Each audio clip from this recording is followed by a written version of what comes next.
Today on Public Research with Daniel Schwartz, Episode 14, Israel and Middle East scholar Shaiel Ben Ephraim joins to discuss Israel's war on Hamas in Gaza, anti-Zionism, Iran, and the future of Israeli politics.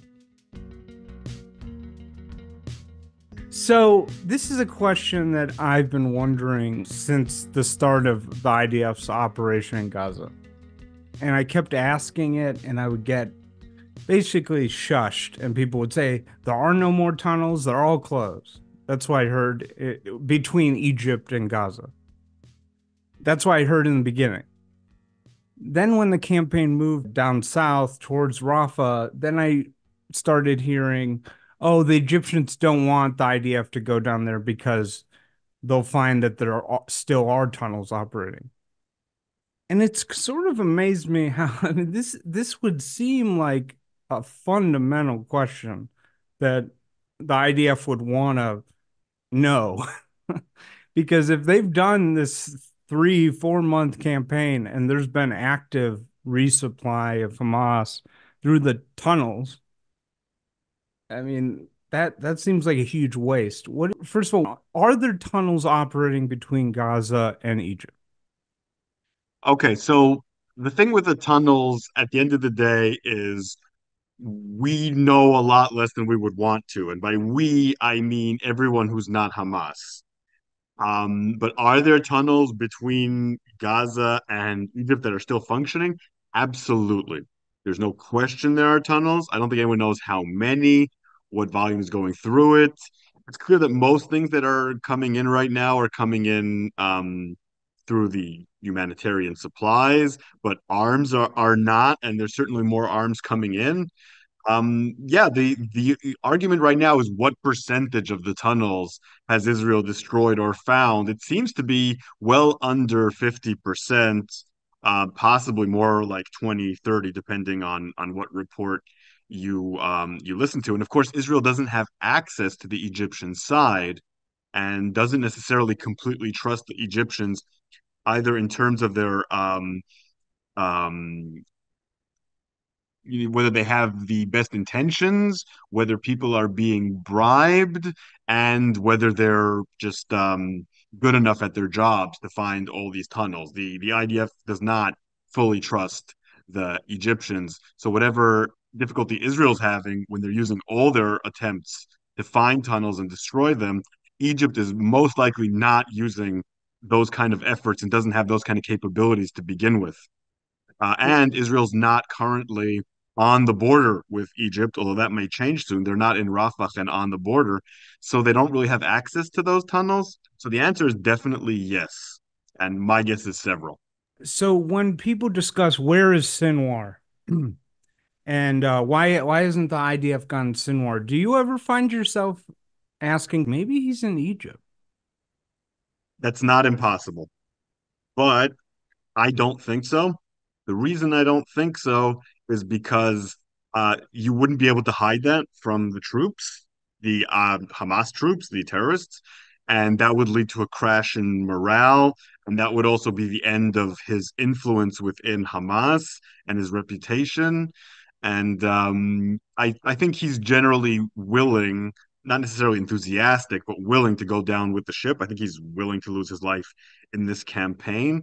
Is the Israeli intelligence assessments that I'm hearing, they think that he's still under Han Yunis, and they think that he's been cut off from most of the tunnels and communication avenues that he has access to, and Israel is getting closer. Is that true? I don't know. I, But if he was I'm going to, yeah, if he was going to escape, I don't think he would escape to Egypt because that would be the end of all his influence. Should they have taken Rafa in the south early on? Because let's say like you did everything right, but it turns out there were tons of tunnels operating, way more than you thought. Then you've just wasted all this whole pressure campaign. Whereas if you had gone to the south, shut down the tunnels completely, maybe this war would have been over a month ago. Yeah, so you're absolutely correct that not taking the border with Egypt early in this war was a terrible mistake. In fact, leaving that border in general was a terrible mistake. So in 2005, Israel withdrew from Gaza in a unilateral disengagement move. Now, at the time, there were some people in the army who supported the withdrawal from Gaza and the removal of settlements, but said the one thing we should keep is the Philadelphia route. And Philadelphia route is the border between Gaza and Egypt, because otherwise, terrorists will be able to bring in whatever they want, and it'll turn into a terrorist haven, which is exactly what happened. Now, when this operation started, possibly the first thing Israel should have done, more likely second thing after taking over Gaza City, was take that over in order to prevent resupply of the terrorists and be able to distribute the humanitarian aid so that it doesn't go directly to Hamas. I think most people in the military know that that should have been done earlier. The reason it wasn't done earlier is because of diplomatic pressure from Egypt and the United States. Egypt doesn't want Israel operating there because they're afraid that it will cause a refugee crisis in Sinai. And they also don't want it to impinge on their sovereignty and ability to defend their own border. But Israel's going to have to do it anyway. Might as well have done it earlier when there was a lot more sympathy from the world and before all these soldiers were lost. Some of them might not have been lost if the terrorists had not been supplied in the way that they have been. I'm astonished that I mean, I haven't heard this discussion. Is there any specific talk about that now? Yeah, yeah, there's a lot of talk about it, but there's a reason you haven't heard much about it. The reason you haven't heard much about it is because that's been a Achilles heel in the government's claim that it's going all out to win this war militarily, and that's what the prestige of the government has depended on because they're not offering any diplomatic solutions. But they actually haven't gone all out in the war. This has actually been a serious lapse in their pursuit of the war militarily, and they know it, and they consider it a bit of a show of weakness before their right wing constituency. So there has been an attempt by the government to not talk too much about this, which is going to change now that they're going into Rafah. Now that they're going into Rafah, which seems like it's going to happen in a few days, they're going to start talking about that. Other people, people who are not affiliated with the government, people in the military, just people with some knowledge, have been talking about it. If you listen to Israeli radio in particular, they talk to military experts there all the time, professors, generals, former generals in particular. They've been saying this for a long, long time. You mean Hebrew language? In Hebrew language. I'm sure you can find some instances of this in English, by the way, including my YouTube channel. I've been talking about this for a while. But generally speaking, this is a internal Israeli Hebrew conversation. Oh, please plug your YouTube channel. Sure. My YouTube channel is Israel Explained on YouTube. Please follow me. Yeah, I do these kind of in-depth dives, and I do it a lot of it from a military geopolitical perspective instead of a moral perspective, because I find that's very often lacking. And for listeners, Shaiel answers viewers' questions, so you can submit questions, and he gives very detailed, great answers. So check that out. Do my best. Um, you know, I sort of pride myself on listening to everybody. I only speak English, unfortunately. But in English language, I listen to everybody. I'm an avid viewer of Owen Jones to Caroline Glick. You know, I I try to do the full spectrum. So like I think the furthest right is stuff I listen to from Israeli English languages. I don't know if you've seen it. You know, Jonathan Pollard has been doing these interviews with this rabbi.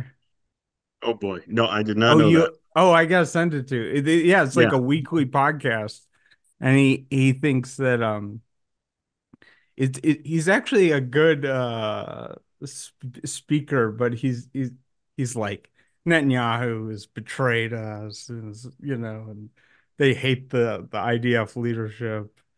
Um, Yeah, and that we're having a real problem with the right wing in Israel trying to turn the IDF in the middle of a war into the scapegoat for a war that the military is handling very well and the political echelons are not handling well. And that's where these things like the Rafah, not taking over Rafah and not taking over the border come in, because it's hard to blame it on the military when the political echelon is telling them not to go. But So that's one of the reasons I don't want to talk about it. what I was going to say is take Glick, for instance. You know Caroline Glick, right? Unfortunately, yes. So she's useful to me because I want to know what is the Israeli right thinking. So I watch her show regularly, and I haven't heard her talk about, hey, let's verify the status of the tunnels, which is anyways, that surprised me. Here's There's a another thing. reason for that, Daniel. Yeah, These people all the people you mentioned are very ideological, whatever side of the spectrum they're on, and they're trying to make ideological points. They're not really looking at what's the reality on the ground. Because the truth is, if you want to look at reality on the ground, there's plenty of blame to go around, there's plenty of complexity, and it doesn't really fit into one narrative. right, right, right. Okay, here's another thing I'm sort of astonished by. As you know, the IDF has had several campaigns in Gaza over the years, right? Yes. I believe 2009, 2014, right? Yep. Um, why this is astonishing. Hamas has created a underground system larger than the London Underground. Tunnels so big they can put cars in them. Israel is supposed to have this Mossad amazing intelligence capability. Why didn't they, let's say in 2014, during that operation, uh, covertly drill down into the bedrock? I'm not a technical expert. I'm sure there must be some kind of at least experimental technology where you just put some sensitive microphone deep in the bedrock all over Gaza or detectors where Israel could be like, oh, our seismic detector in near Rafah is pinging. There's probably major tunnel construction going on in that sector. I mean, that seems like not that difficult to do. You just put like, 100 of these deep in the bedrock somehow all over Gaza. I know it's they probably wouldn't admit if they did, but did they do anything like that? Well, so the tunnels were not news to Israeli intelligence, not news to the IDF. The IDF was aware of the tunnels when Hamas started to construct them about 15 years ago. And in the last two operations in Gaza, Israel did its best to destroy several tunnels, and they did. What they told the government at the time is that if we want to take a more serious stab at destroying tunnels, then we need to enter deeper into Gaza. That's not something the government wanted to pursue. Uh, there was no appetite in Israel for a full operation like the one we have now in order to try to take out Hamas for various reasons. And you mentioned having the ability on the ground to verify where there are tunnels in Rafah. Israel removed its forces from there in 2005. So all it could do is use intelligence, perhaps so some of the things that you mentioned, certainly human intelligence, spies telling them about it, to try to figure out what was going on there. But you can see that even now, with the military all throughout Gaza, and focusing on it 24/7, it's still so very difficult to take out these tunnels. So there was no way you were going to be able to do it from the outside. Israel thought that it had a pretty good grasp on what kind of tunnels there were and how big they were. It was wrong, but it certainly knew that there was a formidable system of tunnels in the making. It just didn't have the means to take them out. It's still very difficult to take them out. No, I know. Of course, Israel knew there were tunnels, but I mean, this seems like an obvious thing. Like, okay, they did this thing in 2014. Why didn't they try to install detectors in the bedrock across Gaza Because if you did, let's say you had 10 of detectors in the bedrock, you would know, oh my God, so for half of 2016, there's been extensive drilling in the Rafah area. They would at least know, like, wow, there's probably a lot right there. I Do you think think that on I think that on the level that you're talking about, Israel did know. They knew there's a lot of activity going on here. There's a lot of activity going on there. They knew that. The exact specifics, not as well as they'd like. do you think they knew it through sort of this technical thing or just informants? My guess is a combination, but I don't know the exact technological means that they use. What you're describing sounds possible and may have been part of it. They better do it this time. Yes. Well, now Israel's on the ground, so it can use a lot more means to detect this than it could before. I noticed you don't see it now, but maybe a month or two ago, I would go on YouTube and I'd start seeing these thumbnails and it'd be videos like featuring like Scott Ritter and actually Mearsheimer, and it would be like can't win this. Is losing to Hamas, and then it would be like Scott Ritter like the Israelis are soft. They rely on technology. They can't handle these hardened Hamas fighters on the ground. Not hearing that as much today. Um, is Hamas on the ropes? Yes, Hamas is on the ropes. Hamas is desperately clinging to the hope that Israel is not going to take over every single inch of Gaza, which so far it hasn't done. I'm encouraged to see that Israel's planning an incursion into Rafah and is clinging to the fact that Israeli society is very vulnerable when it comes to the hostages. And they think that they can force Israel to stop the war through the hostages. Those are the two things that they're clinging to. If those two hopes are gone, then I think Hamas is going to come to terms that they would amount to their surrender. Yeah, Hamas is in serious trouble. There's a misconception that in order to defeat Hamas, every single tunnel needs to be destroyed, every single terrorist needs to be destroyed. Absolutely not. What Israel needs to do is make sure that Hamas cannot govern Gaza at all. That means taking over every inch of Gaza, and that means replacing the Hamas government with another form of administration, whatever form of administration that would be, and defending it. If that's done, and distributing the aid so that they can't distribute it. If that's done for long enough, Hamas can't run anything. The And aid yeah, the they're aid close to point that. the aid point is so obvious. I'm astonished that that hasn't been done. Distribute the aid yourself. One conclusion I've come to during this is I am now totally after this whole thing is over, I am totally against continued US aid to Israel because it's like heroin.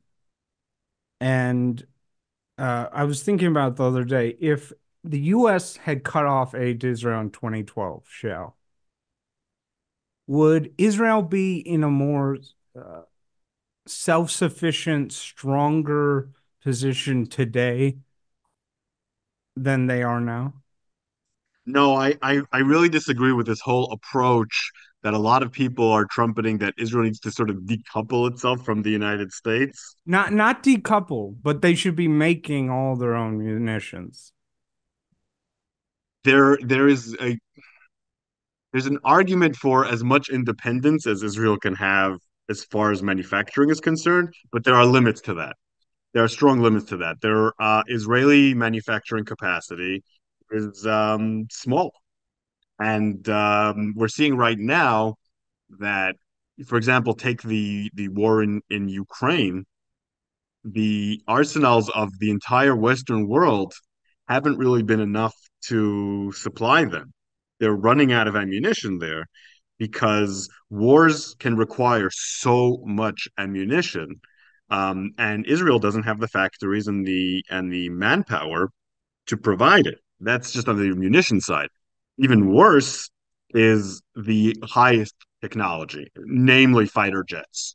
Israel tried to create fighter jets in the 1980s because of that exact thinking. we don't want to be too dependent on the United States. And it proved to be cumbersome, expensive, Well, and very difficult. fighter jets, that's one thing. I'm talking about the munitions thing because it's like, look, Iranian proxies on some days, I believe during the last 3 months, Iranian proxies have been firing on Israel from four directions, basically, or attacking it. You know, the Houthis, Yemen, south, Hezbollah to the north. You also have Iranian militias in Syria, and there's some talk that they even want to do stuff so they can attack from Jordan. How can Israel even discuss opening up a northern front when they're still in this position where they have to sort of, well, not beg, but, you know, where America can just be like, you're done. I mean, it doesn't seem, it seems dangerous to me, frankly. It's very dangerous, but that's just a reality of life when you're a small country. You need allies in order to perform military operations on a high level. There's just a matter of logistics here. How many people in Israel work producing munitions? If you moved a large number of people from other sectors of the economy into producing munitions, how would that affect the Israeli economy writ large? Would it even be enough considering the size of Israel? Because the amounts of ammunition that we're talking about here are massive. What we're running and seeing here again and again with Ukraine, with Israel, is that only the United States and its allies have the capacity to create enough ammunition to fight these wars. And ammunition on its own is not enough. If the United States decides that they don't want to give Israel bunker busters, F-35s, all these sorts of things, its technological edge will be dulled. And of course, Israel also needs the United States in order to defeat resolutions in the United Nations Oh, yeah. that would sanction it. All these things go together. So the United States will always have, or at least Israel hopes it does, always has Oh, some yeah. control over it and affinity to it, because otherwise Israel is on its own. No, I And totally get that. I'm not saying like, I'm not talking about decouple. I'm just saying like, just on this, and I think they're already gonna try to do this. They need to build at least some more self-sufficient munition you can capability. improve it, Yeah. but Yeah. you can't solve you. My Right. point is, you can't solve this problem. Yeah. Unfortunately, you can't even come close to solving this No, no, problem. I agree with that. I want to play you a clip. I want to get your thoughts on. Their mission has to end. All these Palestinians starve, have no job, don't have hospitals to be able to go to, don't have schools. Your mission needs to end. Look, I don't know how much more clear they can make it. They are saying genocide, hooray, ethnic cleansing, hooray. That's what they're saying. And you still have people pretending like that's not the case and pretending like this is just a super serious and surgical hunt for Hamas, which is why we cut off food, fuel, and water to over 2 million people, which is why we bombed all of North Gaza, told people to go south, and then continued to bomb South Gaza as well. I don't know how to get it through to you guys. This isn't a hunt for Hamas. Don't trust a fucking word coming out of Israel from their leaders. They're accusing the one organization doing the most work on the Uh, yeah, all this talk of Israel wanting to find Sinwar, the tunnels, it's all a charade, show. It's all I guess he would say, oh, I'm not saying it's a Jewish lie, it's an Israeli lie, but let me just get your thoughts on that. Oof, I don't even know where to start. Look, there's nothing factually correct in anything that's being said here. And of course, Israel could be a lot clearer if they wanted to commit genocide. It could, for example, be targeting civilians, um, and it could, for example, say that it's trying to destroy the Palestinians, because there's always that kind of language that accompanies um, genocide. And of course, the aid organization that he's talking about, UNRWA, is heavily implicated in participation in terrorism. And that's why Israel wants to defund it. Although right now Israel is talking about continuing to fund it for a while, just for the reasons that he talked about, that it's important in order to safeguard the day-to-day lives of the Palestinians. Israel has supported UNRWA for years and funded it um, because it has that mission, because Israel has always thought that it's in its interests that the Palestinians living in Gaza and the West Bank maintain certain quality of life where they're not desperate, because that leads to terrorism. Yeah, there's and of course this whole operation is a reaction to October 7th, and it's something that Israel really tried to avoid for a very long time.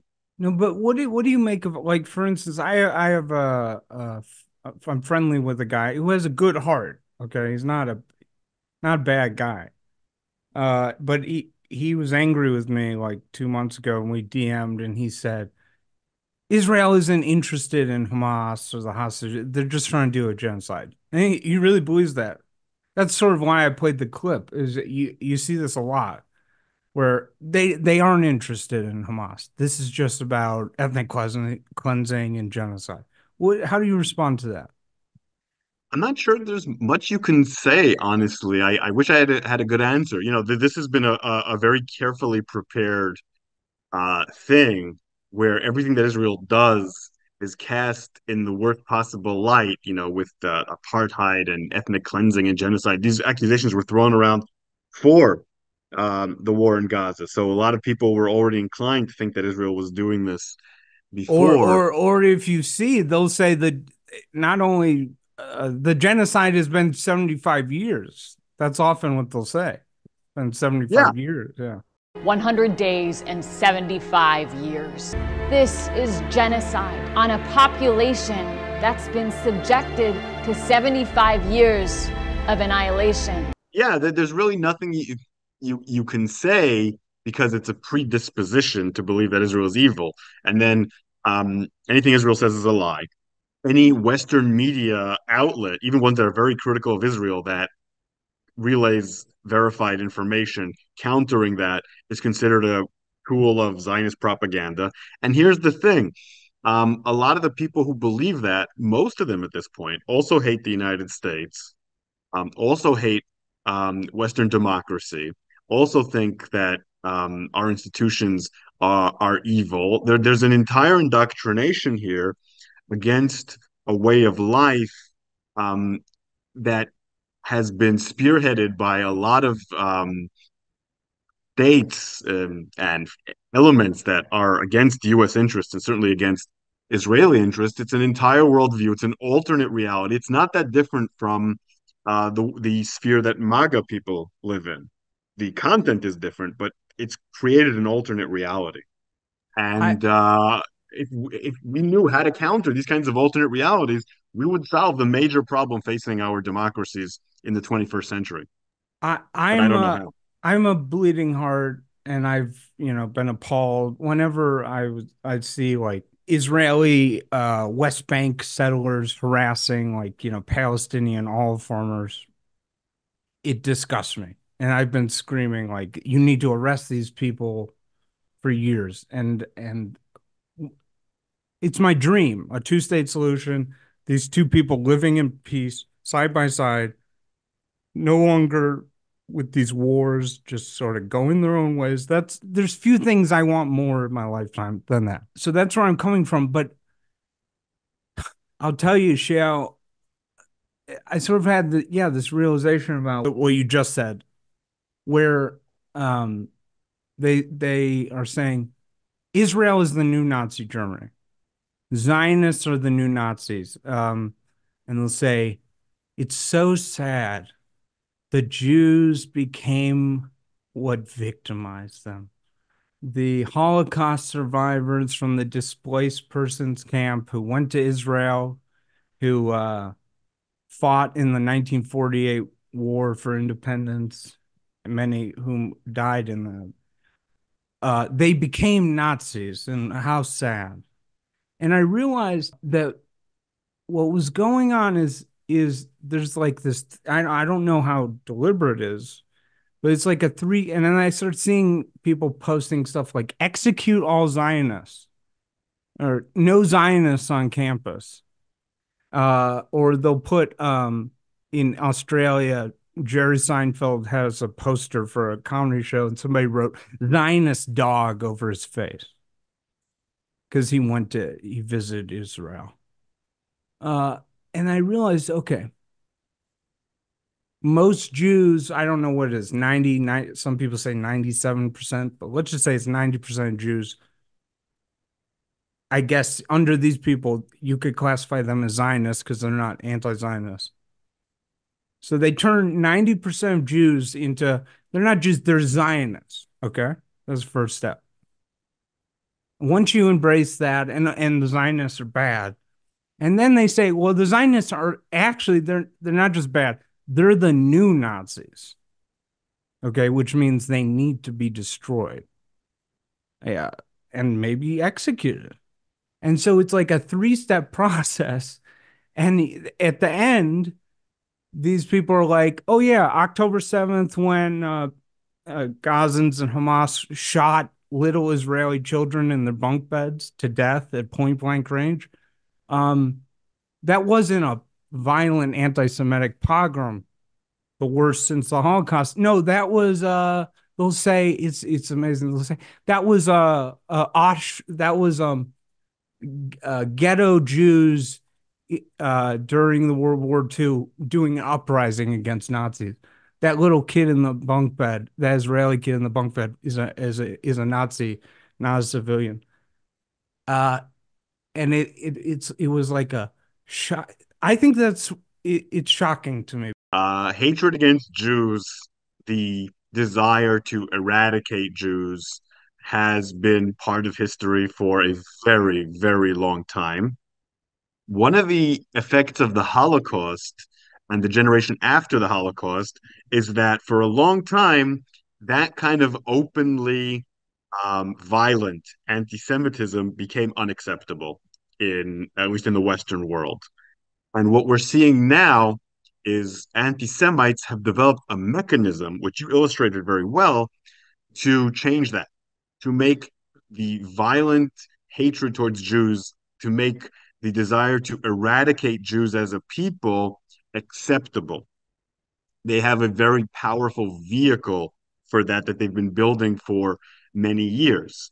And we're in serious danger of that becoming mainstream because anti Semitism is something so deep in Western society. So this unlocks a desire that many people in the West have on the left and on the right to look at Jews that way. And this gives them a way to talk about slaughtering Jews, which perhaps they've always desired to do, with a moral platform that allows them to feel self-righteous and superior while they're doing it. And that's very powerful and alluring. So what we're seeing is incredibly dangerous, and it's spreading.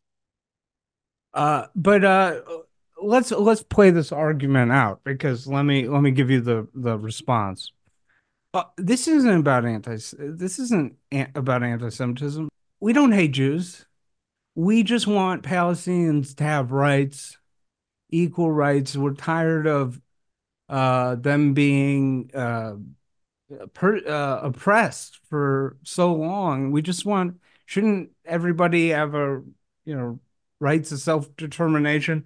Actually, I have a clip here because I think expresses it well. This is from the Left Reckoning podcast. The guy in the blue shirt's name is Matt Leck. He's like a producer, sort of co-host for Majority Report.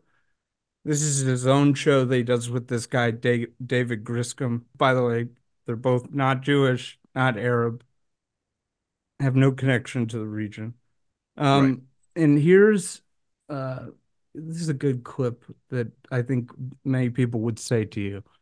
But Pac-Man, I think it's very comfortable. Oh, and they're attacking this YouTuber, left-wing YouTuber David Pakman, basically because he's not an anti-Zionist. Right. And so, but listen to this, because it's sort of what people would say is a response to you. with Israel's bombing campaign. Now he's going to say, oh, I want them to hit the targets. There is no way that you drop the amount of munitions that have been dropped on Gaza and you can sit here with a straight face and say, we are targeting military, military targets. Bullshit. Lie to sit there and say that. So you accept it. Now, in all of this fucking window dressing, well, I don't like the right wing in Israel. I would like it if the left came back to power in Israel. The left doesn't exist in Israel because Israel is a settler colonial state that is obsessively pursuing a goal of eradicating Palestinians, and denying them human rights within Israel, and then denying them the very right to life in Gaza and in the West Bank. That is what the reality of the Israeli government is, because it can never do what needs to be done, which is to pursue a one-state solution with equal rights for people regardless of their ethnicity or religion. Wow. What a fucking liberal concept, by the way. A democracy where people have equal rights and equal vote. That should be the kind of shit that liberals like fucking Pac-Man are able to uphold. But no, we're going to make an exception for this ethno-state, and we're going to cry and whine about the consequences of our support for that. Give me a fucking break. You either take the position that Israel has the right to exist as a Jewish exclusive state, as an ethno-state for a certain group of people, right? You say, I believe in that. That means that you have to support, because if you say you're for one group of people having political representation, having access to land, having all those kind of things, you need to exclude the others. This is the natural end to that fucking project. And it has been that way our entire life. Oh, or yeah, our parents. But. Yeah, that's true. Yeah. Or you take the position that we should be pursuing a humane solution to this, which is a one-state solution with equal rights for human beings. And to sit here and whine about the right wing comes out of these kind of policies, just like in this country. Okay. So how do you respond? Well, the response that he's giving glosses over the internationally recognized and acknowledged solution to this conflict, which is a two-state solution. There's an elegant attempt to remove the two-state solution as a possibility at all there. It's either you have an ethno-colonial, oppressive apartheid state, or you don't have a Jewish state at all. There's no in between. There's no Jewish democratic state next to a free Palestinian state that provides self-determination. And there's a complete ignorance there to the fact that ethnic groups that fight each other for a very long time are better off separate from each other, especially in the Middle East. I mean, what happens to minorities that are hated in Middle Eastern countries? They get slaughtered, right? If we look at the poor Yazidis in Iraq, or we look at the poor Kurds, or we look at the Copts in Egypt, all the Christians that have left over the years, the Assyrians that have been massacred, the Maronites in Lebanon who had to undergo a civil war where they basically lost control of the country. It ignores the context in which all this exists, which is the Middle East, where the Arab Islamic countries have gone to extreme lengths to annihilate or at least neuter any community that's not Arab and Islamic. And it ignores all those things in order to make the point that the existence of a Jewish state is in and of itself immoral. So the argument that this person is making is inherently anti-Semitic and has to jump through hoops in order to make that anti-Semitic argument. Well, I've never heard those two guys saying anything like, I don't think they're like anti-Jewish to any like Jewish American or anything like that. But I see your point. You wouldn't believe this. A PhD who is at UCLA now told me on the phone 2 months ago. Hamas is not anti-Semitic, and all they are seeking is to create a one state of equal rights.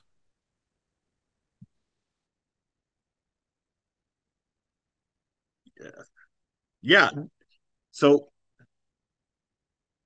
we need to separate two things here. One is the when you have an idea that is anti-Semitic that is being spread, and the other is a person Right. anti-Semitic. Right. Those are two different things. There are a lot of people who are spreading these ideas who are unbelievably anti-Semitic. And there are a lot of people who are receiving these ideas who are unbelievably anti-Semitic. There are others who simply don't know any better. I don't know about UCLA PhDs should definitely know better. Hamas has um, stated that its goal is a exclusive Islamic state and talked about slaughtering Jews, not Zionists, on many occasions.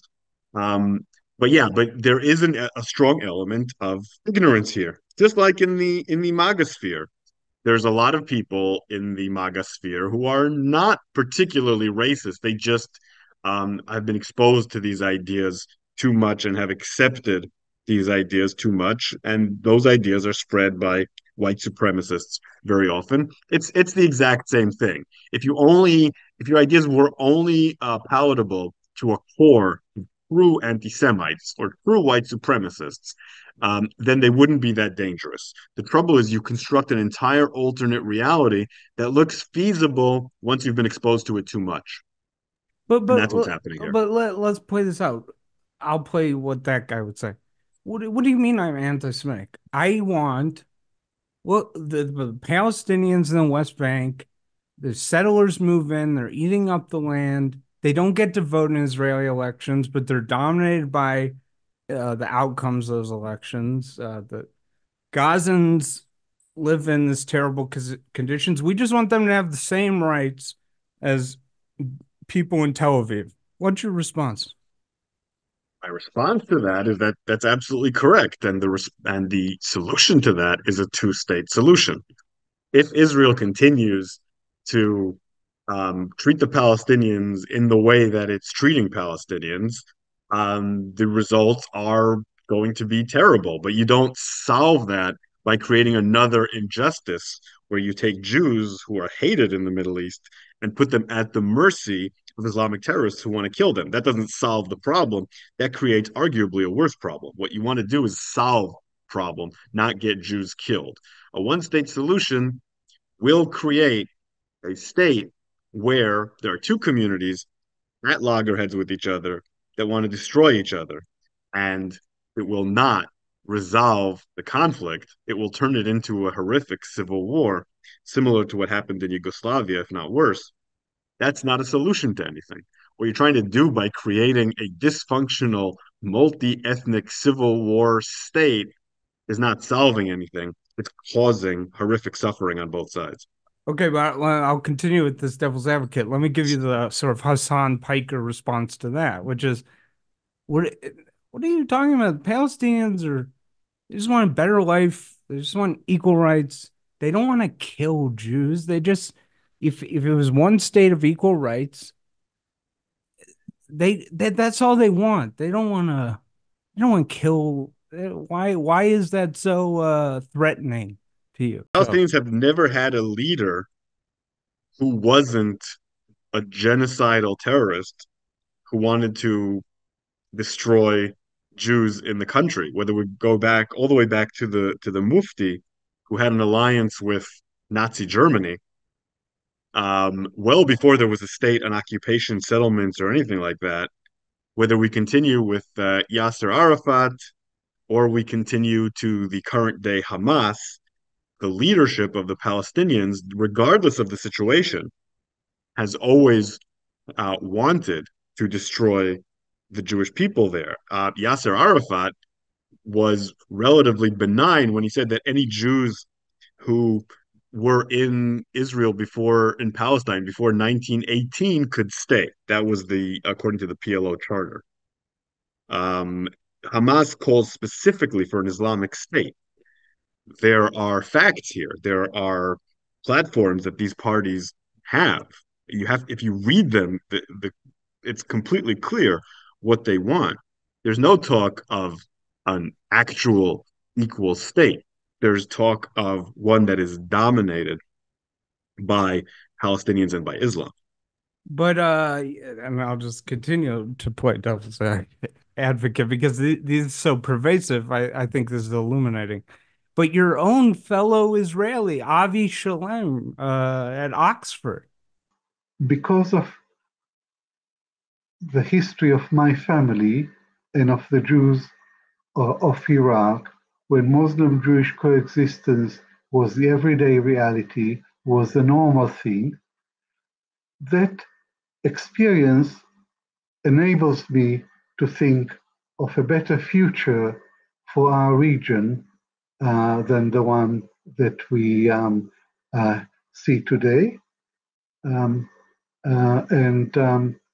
I believe that more and more people would come to see it this way, to see one state with equal rights as the only viable formula, and the only formula that would ensure security for Israel and safety for the Jews, because Israel was created as a haven for the Jews anywhere, but today Israel is the least safe place for Jews. Avi Shalem at Oxford says Arab Muslims and Jews got along great. It was totally great coexistence before, and then the Zionists came, and then they're actually the source of this. And once you remove the Zionist thing, it's gonna be great coexistence. Well, according to Islam, you can coexist, quote unquote, with people of the book, that's Christians and Jews, as long as they're dhimmis, as long as they're second class citizens. Before Zionism, um, the land of Israel was controlled by the Ottoman Empire, the Sultan of which was considered himself to be the Imam of the entire, the Caliph, I should say, of the entire Ummah of Islam. And he ruled in that name. So Jews had very few rights. And of course, under those circumstances, there was less of a motive for Islamic violence against Jews, even though there were the occasional pogroms in Palestine as well in the 18th and 19th century. But once the British took over and created a state where Jews, or created a mandate where Jews had as many rights as Muslims, that's when things immediately started going haywire. And in the 1920s, the British tried to create shared institutions where Arabs and Jews were together in municipalities, in healthcare, in parliament, in workers' unions, and the Palestinians refused to be part of those institutions. They had no interest in cooperating with Jews. What they wanted was a state dominated by Islam. And that continues to this day. Nothing has changed. So, yes, as long as the Jews in these countries are completely second class citizens, they're allowed to exist. But that's not something that Jews particularly want. They don't want to be at the whim of Muslims. And now, after decades of conflict, it would be a lot worse than that. Jews wouldn't even be allowed to be dhimmis necessarily. They would be slaughtered. Because remember, Jews were thrown out of all of their countries in 1948 because of the conflict. So there's really no scope here for a shared, democratic, multinational state. That's a canard. Well, one person you can't say is not knowledgeable, and he definitely knows the subject and is a smart guy, is Peter Beinart. And I guess he would respond, no, I just want equal rights. Well, What do Peter you think? Beinart doesn't run Hamas. it doesn't matter what Peter Beinart wants, and it doesn't matter what YouTube, bloggers want. The people who have guns, who Israel is fighting, are Hamas, the Mufti, Yasser Arafat. They're not the people that exist in the imaginations of the American left wing. These are horrible, violent people, and the only way that they can be stopped is through the use of force. It's funny, I made that same argument. I said, well, because people will do this thing all the time, whereas I want one state of equal rights. And they basically, a lot of these people basically they're the types that will call October 7th resistance and stuff. And it's sort of like, well, okay, that's your vision, but that's not Hamas's vision. I'll sort of point that out. And then it usually ends up, I'll just get replies like, doesn't matter. It's their land. The occupiers get what they get. Ah, there Yeah. you go. And that's when the facade, the very thin facade of caring what happens to Jews disappears and happens immediately. I've seen this so many times, exactly what you described. You're very good at diagnosing and analyzing these sort of online discourses, but you're really good at that. And you're Thank you. absolutely correct. Yeah, they'll immediately say, who cares about the occupiers? Who cares about the settler colonialists? Where will they go? They'll go to hell, right? When they say, where will they go? That's what people say. There's a thin veneer saying we care about Jews and what their rights will be in order to convince, but it's very, very thin. There, and the reason for that is most of these people are concerned about the Palestinians only when and because they are in direct opposition with the Jewish state, right? We know that Palestinians, when they have plights in other countries, absolutely no one cares. Whether I, it's in Syria, in Lebanon, no one cares. Get slaughtered in other places, no one cares. In fact, a lot of these same people support Muslims being genocided in China because China is on their side nominally. There's really very little concern here for the lives of Palestinians. The only people who care about Palestinians really are Palestinians. No one else cares. The rest of it is an absolute lie, in my opinion. oh, no, no, no. You remember all those protests when the US was bombing the ISIS and they killed tens of thousands of civilians. You remember when all the people shut down all the bridges, right? Remember that? Of course I do. Huge protests. And they care more about that. There were more people in America who cared about that than, say, when China does it, or when there's genocide in Darfur, or when there's genocide in Ethiopia. More people cared about that. There's very little caring in this world. There's very little empathy to other people who are suffering. There's a lot more hatred. Yeah, and I feel like I have to say it's not a good place to be in the world, Gaza. There is real suffering there right now to children, which just happens because the Hamas has built these tunnels. And I don't want to for a minute suggest there isn't tremendous suffering going on in Gaza. I want to make that clear. But it's interesting. I'll tell you, Shaiel, I really want to have on these anti-Zionists. I would love to have on Peter Beinart. I'd love to have on Kyle Kalinske and Matt Leck, those guys I played, because I never hear the most basic questions asked to these people, because it astonishes me that the anti-Zionists, even the anti-Zionist Jews, and now there are a lot, and I'll tell you, some of the people I admire most, like Ben Lorber. I don't know if you know him, but he's a great journalist who covers the far right America. He's an anti-Zionist Jew. Super admire him. I don't want to cast aspersions just on this entire group. But I am astonished with the anti-Zionists. I don't even hear acknowledgement about, hey, we understand why Israel was created, because Jews were driven out of lands. I don't even hear that breadcrumb.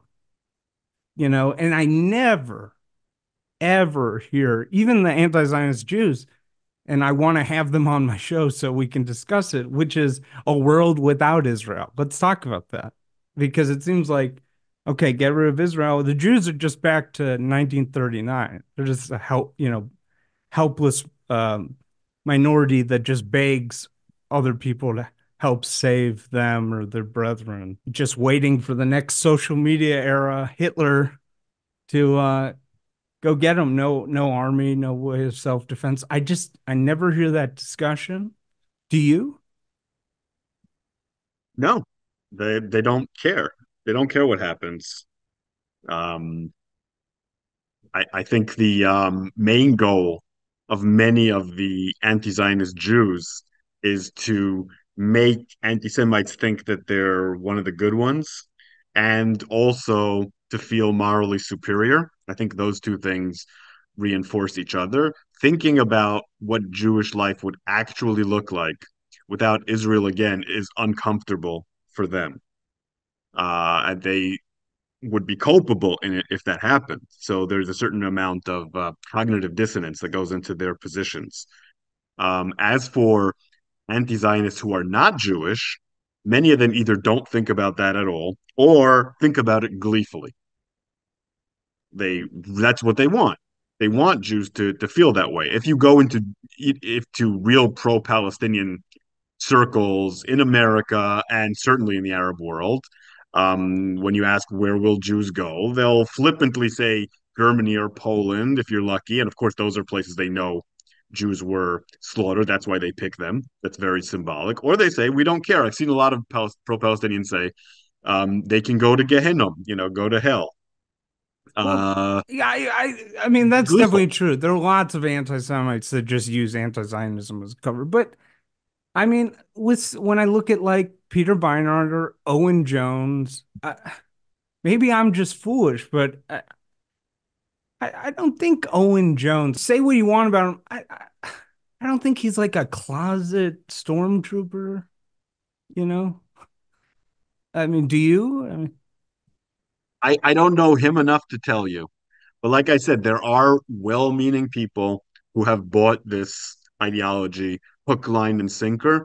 And then here's the thing about our current social media universe. Once you take a stand, you are kind of forced to take it. You become part of a tribe. If you betray that tribe, right. you lose your followers. I'll give you an example. I'm on a much lower level of followers than Owen Jones, but I just had that experience yesterday. Yesterday, I posted something about Joe Biden. I said that I think Joe Biden is getting old and his cognitive uh, abilities are not what they used to be, and a lot of this criticism is correct. The pushback I got because I'm considered like the pro-Biden Zionist guy, that's sort of my niche. The pushback I got was so severe that I ended up deleting it honestly because I didn't want to deal with it. I still agree with what I said, but when you're someone like Owen Jones who has that kind of following, when you see information that doesn't completely agree with the worldview that you've constructed, you can't really fully engage with it. You have to continue to lead your tribe. You're kind of stuck in a way in these realities in these ideological positions. So I don't know about him specifically, but I think for a lot of people, they're so invested in this that they hide the uncomfortable truths. And Zionists, we do this too. So many of us, and I've been guilty of this too, don't look at the suffering of people in Gaza as much as we should because it makes us very uncomfortable. That's sort of the chink in our armor in defending Israel is what's going on in Gaza. And I think that people who are anti-Zionist experience a lot of that too. There are clear problems with their position that they're aware of. They see their comments. Their comments are full of Nazis agreeing with them, full of people saying that you should gas all Jews agreeing with them. They know all that, but they can't withdraw. They can't um, go against that because that's where their tribe is. So there's a lot of things going on here. It's much more complex than good and evil. Ultimately, we're social creatures and we bow to social pressure. That's a great point. And it's funny you said that because I want to be balanced. And like, I feel like we've been pointing out, some of the bad people in the anti-Israel crowd. And I felt like, you know what? Let's do some balance. And like I told you, I pride myself on listening to all sides. I listen every day to the most pro-Israel media and the most anti-Israel. Well, not the most. Like that would be like the neo-Nazis. I'm not talking about them, but I listen to the Kyle Kalinske, Owen Jones, etc. Navarra media, Um, and I just thought, I gotta point out when there's bad things on the Israeli side. And I was actually just watching this yesterday. I just discovered this Israeli politician who's got one of the most fascinating Wikipedias I've ever seen, which is Moshe Feiglin. Do you know him? Unfortunately, I do. Yes. And it's very interesting eyes if you look at him. And I Alarming. was, I listened to an interview with him, and I couldn't believe the graphic at the start of this show, and it says enter demolish rule Gaza exclamation point. Demolish rule Gaza. I was like, whoa. And I watched this. We will start, we're This is from I in think this this is 2 months ago. That will be the first question. Well, I can say it in three words in Hebrew. I'm not sure I can translate it in 3 words. The first thing that needs to be done is to flatten the Gaza Strip.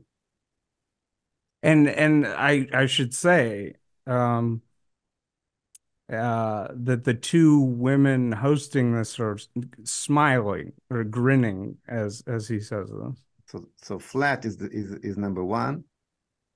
Annex full Israeli sovereignty is number 2, and that will lead to a full victory. Nothing less than that. Annex plus a total destruction of Gaza. Carpet bomb, they call it. Dresden, as the British did in Dresden, as the Americans did in Hiroshima. Nothing left. Nothing. Not a soul. Not upground and underground. Before the soldiers coming in. Not as they doing now, sending the soldiers to find the Hamasnik behind the skirt of his grandmother. So flattening, carpet bombing, sovereignty equals victory. Yes, and the question that comes. I was sort of, honestly, sort of astonished, but and a lot of the people I know who really don't like Israel post these clips, and these are disturbing clips. Now, I don't think they can be hand waved. One thing I would point out is if you watch these full interviews with Feiglin, he hates the IDF leadership because they don't agree with his point of view. He thinks they're like American puppets and weak and don't want to win. But this is part of the Israeli landscape, that can't be denied.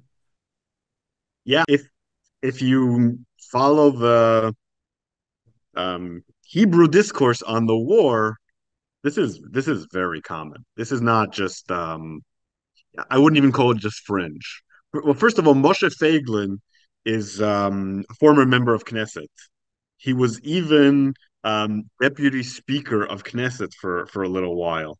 Netanyahu makes deals with absolutely insane right wingers all the time, and this was one of them. Because at one point he was pretty formidable within the Likud. Most politicians don't talk like this, including, by the way, Ben Gvir and Smotrich, who are the more extreme members of the current government, but many of their voters do. And if you listen to Israeli radio, very often they'll bring on regular people and they'll talk just like this. And the host, who is invariably probably center left or something like that, will, go, won't counter them on it. won't comment on it because it's pretty common and no one wants to deal with it. There's always been people like that regarding the Palestinians, and they've probably doubled or tripled since October 7th, which was a terribly traumatic event. This is part of the Israeli discourse. There's no point in pretending otherwise. I hear it all the time. Early on in the war, I even heard it from some of my left-wing friends. Now I hear it less. People are coming to their senses, and the way the Israeli government has acted is not in line with this. Of course, Israel could have done that. There's a reason Moshe Feiglin, like you pointed out, and Caroline Glick and all these people are talking about how terrible the IDF is, because the IDF is not acting this way. And if it did act this way, by the way, Israelis would be out in the streets. Many Israelis, couldn't tell you the numbers, many Israelis would be out in the streets. Remember, Israelis came out in the 1980s after the Sabra and Shatila massacre in the Lebanon War, because there is a sense in Israel that we're the good guys, we're not the ones who commit crimes and commit genocides, and will stop Israel if it does. That is part of the Israeli identity. So those people are in the minority, but they're definitely part of the discourse, and Israelis hear this all the time. I should just say, because I found it interesting, I was reading about Feiglin, and it was interesting because on all these interviews, he keeps saying, we need to become more of a Jewish state, and he keeps saying that. And I looked at his Wikipedia, and he's like against the rabbis having the power to ban certain food, and he's he's sort of a libertarian.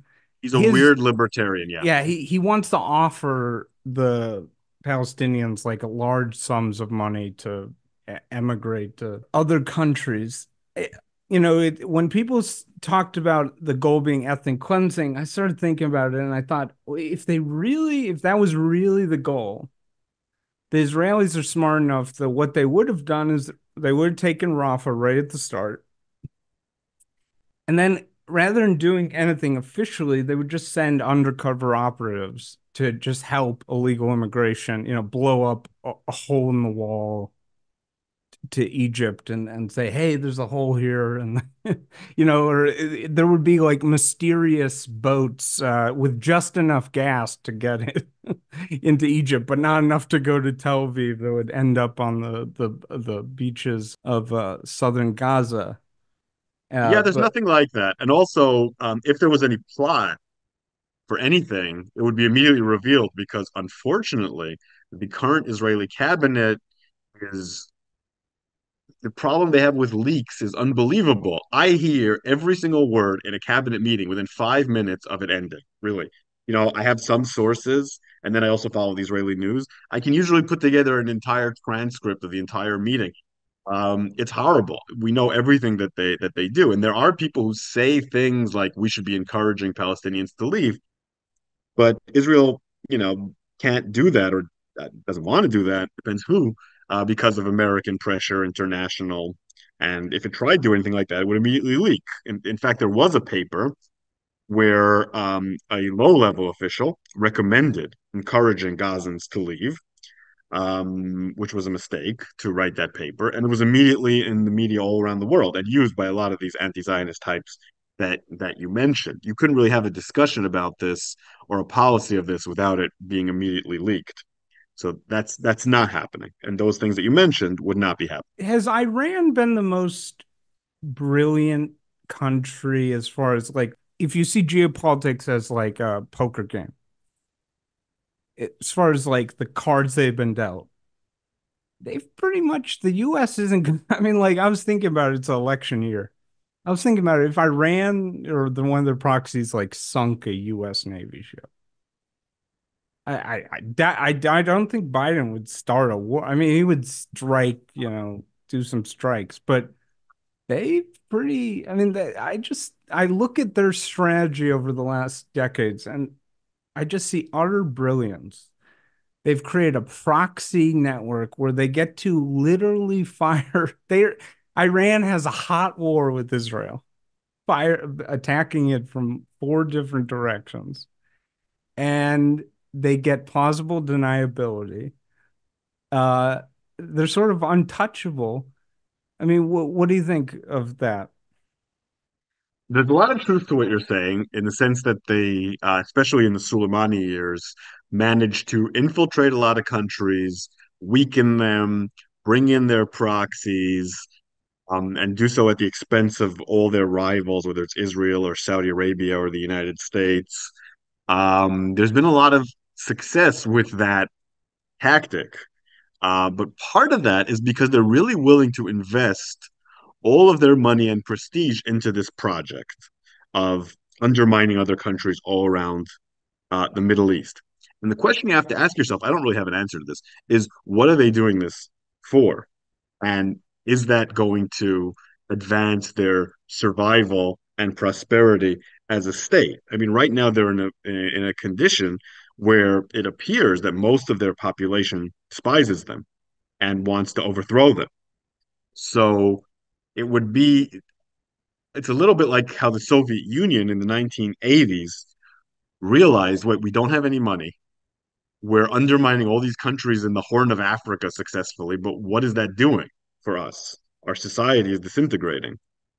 If the United States wanted or to invest, or Saudi Arabia wanted to invest all of its money in undermining other countries, it could do that with some success, probably. But then there would be implications domestically. And the implications domestically for Iran are pretty severe. There are implications that we would not be willing to bear in other countries that could lead to the collapse of the regime.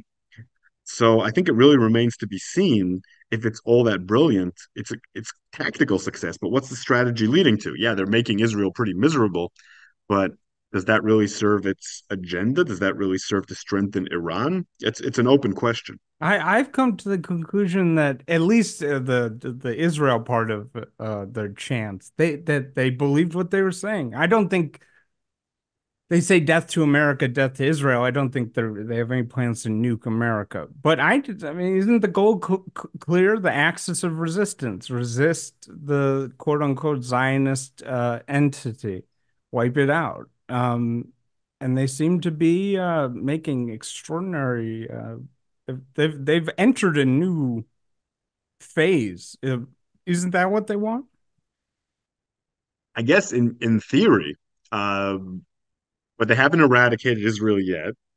I don't think they will, and their regime might fall. So, yeah, if they manage, I think that if one nut is going to crack there, the nut that would crack first would be the Islamic Republic nut, and not the State of Israel nut.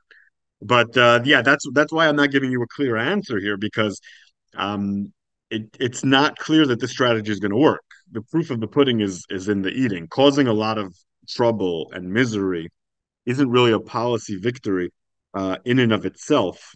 It seems to me that this strategy has weakened the Iranian regime rather than strengthened it. And is the ideological goal of the entire Iranian regime really just to destroy Israel? I think not. I think that there's a lot more than that. They're also trying to spread a certain kind of Sunni Islam. You mean Uh, Shiite? sorry, Shiite Islam throughout the region, and that might end up really backfiring if the a very strong axis emerges against them, which is what the United States is trying to do now. So the jury is out on all this, but you're right that tactically speaking, they've done some incredible things. So has Russia. You know, Russia's managed to tactically undermine its enemies brilliantly, but just like Iran, it's not clear that's really going to work out well for Russia in the long term. I don't know what you're talking about. Wherever Iran goes, they bring peace and prosperity. Look at Yemen, Lebanon, Of course. right? Lebanon's just thriving now, right? Yeah. Well, Syria broke Lebanon, and then Iran took over the pieces.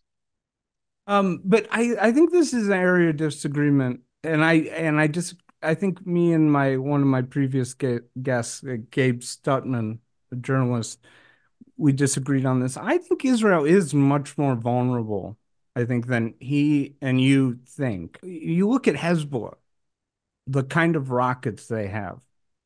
I mean, we have no idea that Hezbollah is not Hamas. Okay. I mean, there was talk that they were trying to get, and I don't know, maybe they already did get maybe not. The or whatever it's called, the S-100 thing from Russia. They have all these guided hundreds, thousands of missiles they've been building up for years. I've heard they can wipe out potentially. We don't know how a major conflict with Hezbollah would play out. I've heard there's a chance that they have rockets and they have targets on the water treatment facilities, the sewage facilities in Israel, that they could, and the electricity grid, and they could potentially. I mean, what is the probability? Let's say a major thing with Hezbollah starts in 2 weeks. That on the first day, okay, Israel does a lot of damage, but half of the electricity grid is down in Israel, and the sewage treatment and the water treatment is mostly destroyed. And I mean, isn't that, how possible is that? I think you're overstating Hezbollah's abilities. We can take a good look at what Russia's doing in Ukraine right now to see the limits of that kind of campaign. Right? Russia is trying to punish Ukraine, hurt Ukraine in every way possible, and keeps trying to destroy its infrastructure. Ukraine infrastructure has continued generally to work. Now, keep in mind that they're fighting the Russian army here. In the Israeli case, they would be fighting a very, well-stocked, well-trained terrorist group. It's just a terrorist group. There's no comparison. And of course, Israel is much more powerful and stronger than Ukraine was, at least at the beginning of the war. So you can take a lesson at the fact that, yeah, they would be able to hurt Israel plenty, but they wouldn't be able to destroy Israel with a bunch of rockets. And rockets, of course, need areas to be launched from. And Israel can take over all of southern Lebanon very swiftly in a blitz attack. It has 3 divisions right now on the border. It could probably go in with 5 or 6 if it had to. And in a war like that, what I would advise, and I think the general staff would advise, is you take over as much territory as possible quickly. Then you work to neutralize the forces within those territories. What would happen very quickly is what happened in Gaza. The ability to launch missiles would be curtailed, and Israel would be fighting against tunnels. Now, don't get me wrong, it would be a nightmare. Israel would lose a lot of soldiers, but there's a reason Hezbollah is not escalating, and that's because they know that Israel has what we call in military strategy escalation dominance. Escalation dominance is the idea of, okay, if we keep escalating, who ends up able to hurt the other side more? If we go up one step, the other step. Who ends up reaching a step where they can hurt you, but you can't hurt them? And the side that has escalation dominance here is Israel.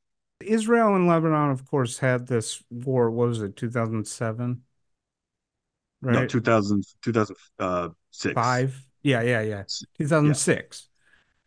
Yeah. A lot has changed, actually, in warfare with drone technology since then. How much of that do you think could be like an unexpected X factor? Like, do we really know how, let's just take like drones. Could that be something that would really change the nature of how this would go? No, it wouldn't. I have plenty of thoughts on that. I've been watching the campaign in Ukraine very closely, and there you have the Iranian drones being operated there, thousands of them every night. And a lot of the countermeasures the Ukrainians are using are Israeli countermeasures. And they don't have our best countermeasures, and they're not always using them correctly. And what's happening in Ukraine is that the drones are causing a lot of problems, but they're not a strategic threat. They're an irritant. Right. That's what would happen here too. Do you think, here's my sense. I know Israel, they really have been talking about, we got to do something. We got to do something with Hezbollah. Here's a take, and I wonder what you think. The clock's ticking. Biden and Blinken, they're frustrated already. If they plan to open up a second front, um, they don't have all the time in the world to wait. This is an election year. Biden wants this clearly over and forgotten by his base pretty quickly. He doesn't want a major war with Hezbollah and Israel like going into the summer. God, that would be pretty bad for him politically. Are they out of time to do this? Yes, I think they are. I think the reasons you mentioned are a major part of that. I also think that despite the fact that there are plenty of people in Israel who are talking about fighting Hezbollah, the truth is there's no appetite for it. The truth is Israelis don't want another war, which may end up being significantly worse than what happened in Gaza. Um, and I don't think that Netanyahu enjoys the political credit to do that. He's already running out of political credit now. There's an increasing amount of people in Israel who think that he's running this operation mostly in order to survive politically. And I think if he turns it into another war that may be avoidable, that will increase exponentially. And I think on a strategic level, that's very good because I have a nightmare scenario in my head. What happens if Israel invade Lebanon? That could be very bad. I know I just talked about how Israel could defeat Hezbollah militarily, but what we're looking at is a situation where if Israel moves its focus from Gaza before destroying Hamas or before removing Hamas from power, I should say, makes a deal with them, which is what that would require, where thousands of terrorists, or at least hundreds of very serious terrorists, are released, they could destabilize the West Bank, which is already not doing very well with all those prisoners released. Hamas could remain in Gaza, and Israel could be entering an even bigger front in Lebanon. So all three things of those happening all at once would be a serious threat to Israeli survival in the long term. I think the best thing Israel can do is not bite off more than it can chew. It's having trouble chewing Gaza. To overuse that analogy, it has to finish that war. It has to make sure that it achieves its goals there. The problem with Hezbollah will be resolved in the short term once that happens. Hezbollah has said that they'll stop once that war stops. Then Israel needs to plan very carefully how it handles Hezbollah in the future. But now is not the time for that war, and the reasons you mentioned are definitely part of it. You know, I had been coming to this sort of weird position in the previous weeks where I thought, because I had been hearing and I thought it was intriguing, or somebody, expert said that Hamas wants to become Hezbollah, where this person was saying they would actually welcome the PA becoming the government. Hamas isn't really interested in governance of Gaza, and it could just become like this terrorist thing below it. And I was thinking, what is the reward for toppling Hamas? Like, oh, your reward is you get to run destroyed Gaza. Wow, what a great present. And I was thinking, maybe the thing that Hamas fears the most is you cut a deal, get the hostages, you leave, and you just leave them to clean it up and explain themselves for seven. And I was saying, but not just forever, but like let them handle the sewage system and cleaning it up for 7 months, that nightmare job. And then when they fire a rocket, go in, or when Sinwar has a parade, then totally destroy Sinwar and stuff. But I no longer believe that because somebody was pointing out about how much aid money is going to go in for the reconstruction that Hamas would get, and I don't think Israel can accept them getting that infusion. But still, my old thinking of what a crappy reward Israel would get if they destroy Hamas. What's your reward? You get to govern Gaza.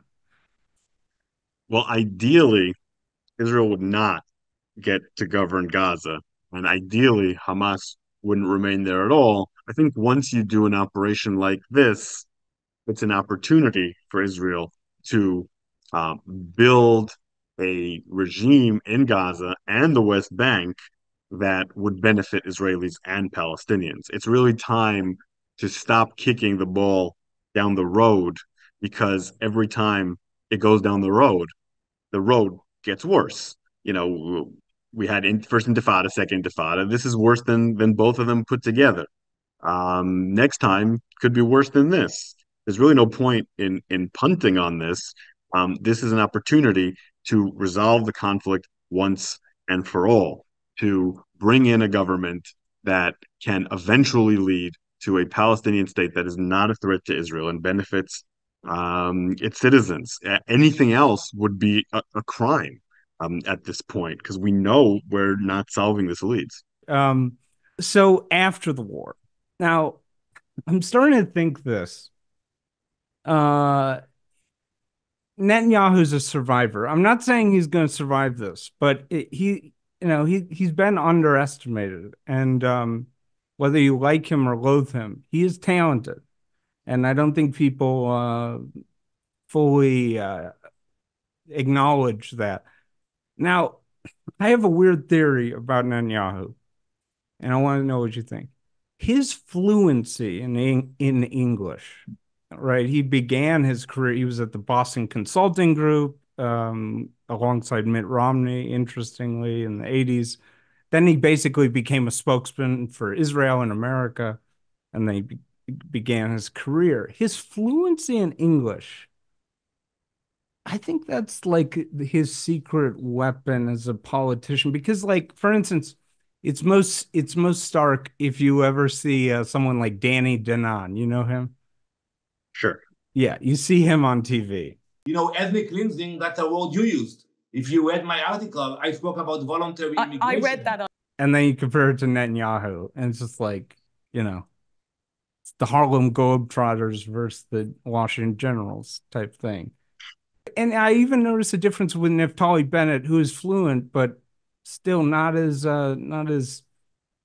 good a speaker. Is there any challenger in the arena that speaks better English than Netanyahu? And do you think I'm correct on this?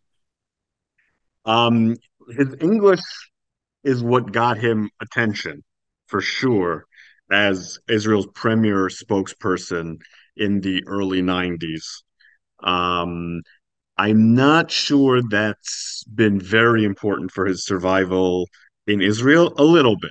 It kind of buttresses the sense that he's diplomat, mover and shaker on the world scene that people like. But the truth is, with his English, what people forget is that he was a failed politician at first in many ways. You know, he was in charge from 96 to 99. He was I think he wasn't that bad a prime minister, honestly, but he was generally perceived as a disaster, beaten by Ehud Barak.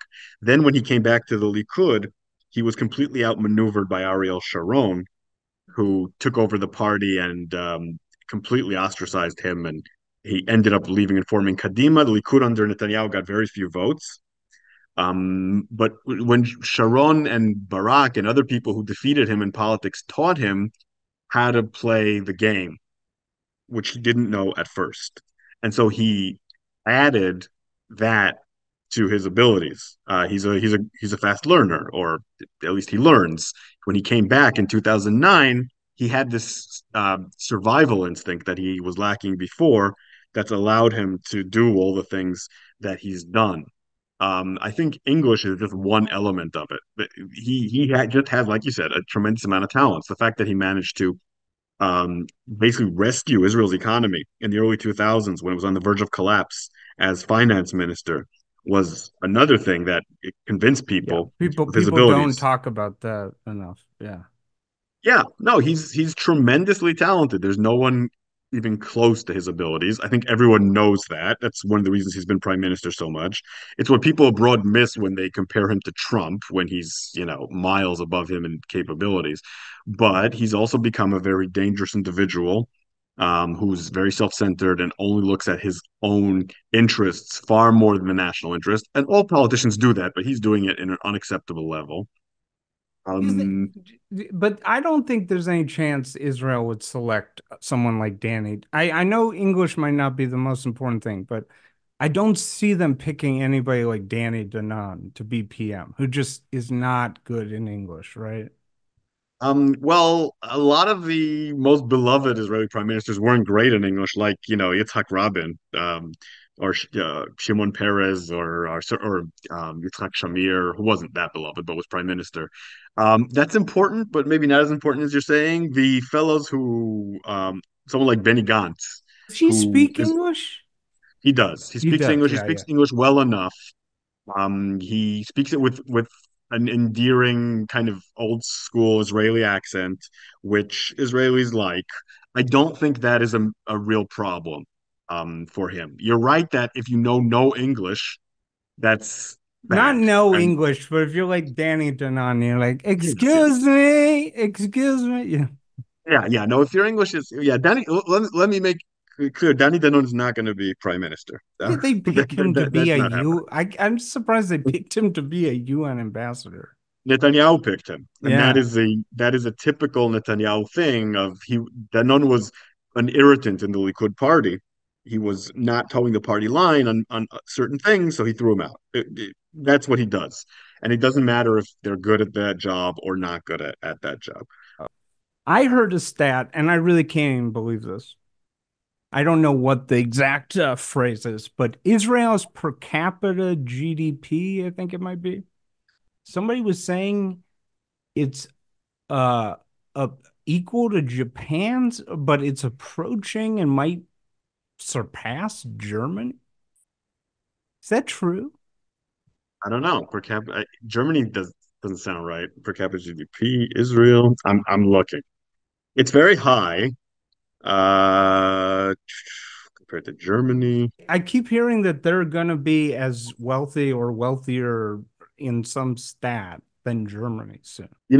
One of the differences between Germany and Japan and Israel is that Israel is growing a lot faster. But I see right now the per capita GDP of Israel is 54 million 060. Germany is 56 million 040. So it's very close. So, it's hard to That's tell. astonishing. It's That's hard to tell astonishing. it's the same level, basically. As for Japan, Japan's been in doldrums for a long time. I think Israel has a healthier So, economy than Japan does. and just for the audience, just so they can appreciate this, Israel was, like I've seen some of the fundraising material for the Jewish agency or whatever in the 60s and the 50s. It was like, help your poor Jewish cousin, and their economy was like, hey, Jaffa oranges. It is remarkable that their economy has developed this fast. I'm fascinated with this. What is the secret sauce? Is it just you put a bunch of smart people in a tiny country surrounded by enemies that's always being attacked, and they're forced to, get serious, get creative? Edward Luttwak, he was pointing out, he wrote a book about Israeli military innovation. He was pointing out differences between the Pentagon contracts and the Israel and how they did Iron Dome and these other things. And it was just like, you gotta get it done now. There is no waiting, like there is no just cut the corner. Then 4 years ago, I was in Israel on holiday with my wife, and they invited me to go and visit the Hezbollah village built on the side of Mount Carmel, which is a full reproduction containing all the rockets, everything. And I said, how do you get into the tunnels here? And the guy says, oh, well, Sayeret goes, specialized unit. You put ropes under the arms. We're going to lower him into the thing. He has an Uzi, he'll shoot. And I said, forget it. I said, the way to do it is to drill holes there. We're using RPGs. The Russia makes wonderful RPGs. They're very cheap. And all we take is an M113, which is this boxy, useless troop carrier. The Israelis have thousands of them, and they're selling them online, by the way. Or where? How much? I don't know. But they were getting rid of them. I said, we take this, we put a Marlboro box, a Marlboro cigarette-type magazine in the back, and a little arm to pull them out, dangle them to get things, and we start drilling holes. We don't know where the tunnels are, but the fact is the villages are quite compact. They're between the houses. These things are very cheap. Let's do it, and so on. Again, I was there on a family thing. I say this thing on Mount Carmel. I tell these thoughts of mine to the escorting officer, who was just a general purpose lieutenant colonel, infantry reserve, and next morning people showed up at the hotel. They said, and by that night I'd met the head of R&D command. In other words, open door, okay? People have ideas, listen to them. Open door is very important, and in this country, open door would do much more. There's no open door. And a final thing about R&D. It's very good that there's economic constraints, that you don't have all the money in the world. And you're a Marine, right? Mm-hmm. So the Marines, Berger, the commander of the Marine Corps, desperately wanted to get many more landing things, call them landing craft, okay? Many more landing craft, and because it's distributed strategy to be able to tackle these stupid islands the Chinese have. So it goes to NAVC, Naval Sea Systems Command, because Marine Corps do not have any zero, the Navy doesn't let them develop anything at all. They have to do that. So they go to NAVC, and the Marines say, we want the smallest possible, simplest possible thing, and we want it next week. Okay? And it was called the Light Landing Craft, and they was advertised. They were very proud. They got the price down to $100 million. It's a box. It's a steel box with an engine supposed to move people. Okay, I don't know why it cost $100 million, but they were proud instead of being ashamed. And do you have any thoughts on what is the source of this? Yeah, I think that Israel has cultural roots that are very beneficial to all this. Jews have been dealing with hostile environments and improvising with rules and factors stacked against them and overcoming them for many generations. And also, Jews were not allowed to own land in a lot of places, so they focused on commerce, they focused on trade, they focused on education and learning. So that was the exact correct mindset for overcoming all these problems and thriving in an ideas-based economy. Jews just land in the world of high tech running because that's what they're used to. I work in high tech now, and the training that I got in Israel, culturally, educationally, militarily, was all about overcoming obstacles at all costs in the most practical way possible. I used to live in Canada. I used to tell my Canadian students when I taught there that Canadians think inside the box. Americans are taught to think outside the box. And when Israelis solve a problem, there is no box. There's just the problem. They're solving the problem. That's ingrained in our culture. It's ingrained in who we are. And in an economy where everyone's competing with each other, that served Israel incredibly well. Oh, okay. The UN, a bunch of countries come to you in 2030, and they say this. We got $20 billion. We found a piece of land on the Alaskan coast that's basically empty, but it has a port. It's going to be 7 times the size of Israel. You can take your nukes, you can take your army, all your people, and it's yours. It's not controlled by the U.S.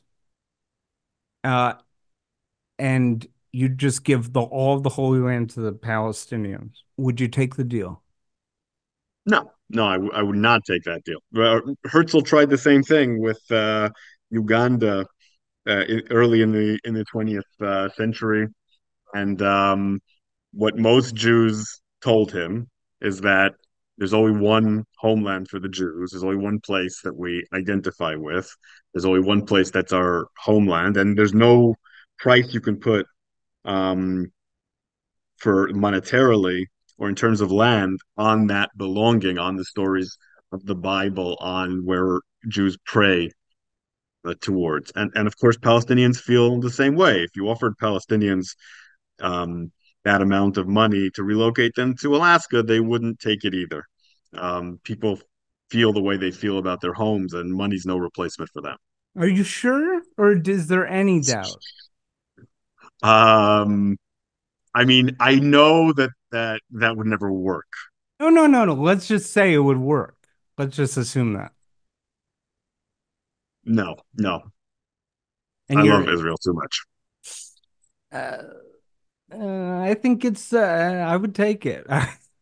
No offense to Israelis, but I think no more fighting, no more Iran trying to kill I think you. what Jews have discovered is that wherever they go, trouble follows. You Oh, might as well take a God. stand in the place that matters to you. You know what would happen? They moved to Alaska, and it would be like the news 6 months in. In a tragic mistake, a Palestinian community was already occupying part of the region. Well, and then fighting the Inuit, when they're fighting the Inuit backed by Russia within a few months. That's my prediction. So, after the war, people say Netanyahu's done. Okay. First of all, is he done? No, never write that guy off. I've written That's him off true. before, always lived to regret it. He has a play. He has a play. He's already doing it. And what he's saying, not going to say, saying, is this is all the IDF's fault and Biden's fault. And he's going to show how the IDF led to October 7th and Biden stopped him from winning. A lot of people will buy that, and he's going to avoid elections. The people in his coalition don't want to go home. They don't want elections because many of them won't have a job afterwards. He has a deck of a hand to play with, and he'll play it as best as he can. It's not a great hand, but he's going to make it as good as he can. And his rivals are just not on his level, so they're going to be outplayed. My guess is he won't be ever elected again to prime minister, but he'll stay in there for as long as he can. That could be a long time. That could be years. Americans should know it's really fascinating. The Israeli right has adopted all this MAGA language on deep state. Oh yeah. And they're like, I don't speak Hebrew, unfortunately, but what I detect is that basically Netanyahu's supporters, the narrative is, who failed on October 7th? These weak, globalist, American puppet, post-Zionist, deracinated traitor, deep state, IDF generals, and the guy who's running intelligence. They didn't let Netanyahu know they failed. They failed, not Netanyahu, right? I hear that a lot, and I also sort of worry that this push for the Palestinian state, if I was Netanyahu, I'd be like, oh, thank God. Because now he's going to be like, if you don't keep me, when I'm in power, there's not going to be some dangerous, as he would say, terrorist state next to us. He'll be like, okay, you get rid of me, you're voting for a Hamas-controlled Air Force next to you. So that's what I see. Now, yep. Who do you think are the most likely? Because here's what's interesting. Netanyahu's polling has been damaged, but October 7th, and this is one of the most insidious parts, it attacked the most left-wing peace aspiring Jews in Israel. It killed them, tortured, mutilated them. And now a lot of these people it's very sad. You see interviews and they're like, I don't know if I still believe that the peace is possible. So that's going to shape things. But Netanyahu's probably done. So who are the most likely? Is there anybody? Everybody says Gantz. Some people are like, hey, maybe Naftali Bennett comes back. Who are the leading names? And is there anybody who isn't on the radar who actually is a strong contender? Yeah. There's some names that you might not know. Well, so we'll move Gantz aside. Yair Lapid has already been prime minister, might be prime minister again. He's not going to be the next prime minister. Naftali Bennett, like you said, he's going to come back to politics. He's not going to be prime minister. He doesn't have enough of a constituency. Two people I can think of who might be in the future are Yossi Cohen, who was the head Oh, of the interesting. The guy with Mossad. the weird business stuff in Africa. Interesting. Okay. Yeah, Yeah, continue. he's has enough of a security background and was close enough to Netanyahu that he could pick up a lot of the right without being directly implicated in October 7th because he wasn't in his job at the time. So I could see him making a case. He's definitely going into politics. I think Gadi Eisenkot behind Gantz, because he lost his son and his nephew in the war, and because he's being a lot more straightforward with the Israeli people about what's happening in the war than anyone else. Israelis love both those things, the sacrifice and the straight talk. I think his star is very much rising on the left. Yeah, so those are the two people I would look at who aren't currently being looked at all that much. But is the Israeli left? I mean, it's already been greatly diminished. But what is the state of those people in Israel? The people that were, a lot of the people killed on October 7th. I mean, one of the tragic, Vivian Silver, this wonderful woman who was killed, was a lifetime peace activist, and I forget the name of her group, Women Who something, where she was trying to unite Palestinian Israeli mothers and stuff. She would help drive people to hospitals from Gaza. Those people, what is they're still there in Israel, and I'm so glad there's still people like that. But what is the state of those people in Israel now? Well, I don't think this has had as dramatic an effect on the left in Israel as you think. One of the main reasons is because the Israeli left was already barely in existence. I mean, you have to keep in mind that the last elections were the first time in decades that Meretz, the flagship party for people who are very peace oriented but still Zionist, didn't make it into the Knesset. So they were already very weak. And in current polls, they do make it in. So they may have been slightly strengthened by this. To me and to some other people in Israel, this has sharpened the need for a political solution. But having said that, the left, the real left, in the sense of really wanting to make concessions with the Palestinians right now, is small. Was small before the war and remains small. But the center left, which Benny Gantz represents, has gotten bigger. There's a sense among the average Israeli that Netanyahu's judicial reform and the messianic tendencies of the government are bad for Israel. And the people who don't like those things are now the majority in the country. They're not particularly gung ho on a Palestinian state or making concessions right now because very few people in Israel are. But they are much more pragmatic and would be willing to work towards a resolution under the right conditions in a way that Netanyahu wouldn't. So I don't see the state of things as completely bleak in terms of right versus left in Israel. There's a lot of cause for concern, but I think things are actually better now than they were a year ago.